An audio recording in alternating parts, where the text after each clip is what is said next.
அப்படி என்ன பெரிய ஊரு பெரிய திருவிழா எல்லாரும் ஓவரா பில்டப் கொடுக்குறீங்க? எதுக்கு எல்லாரும் 10 நாள் பந்தோபஸ்து போனா?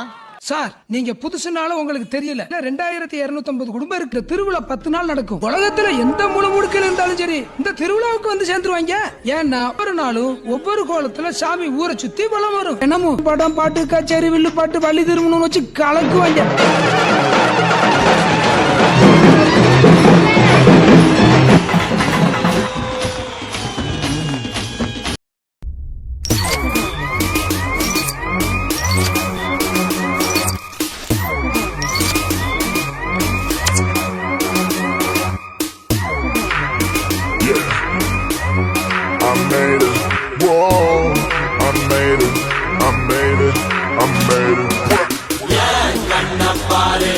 இது தாண்டா எங்கூரு முறைச்சா பொண்ண மரப்போம் நீ அடிச்சா பொண்ண அழிப்போம் டக்கரு டக்கரு டக்கரு டக்கரு இதுதான் என் ஊரு டக்கரு டக்கரு டக்கரு டக்கரு நீ போது பாரு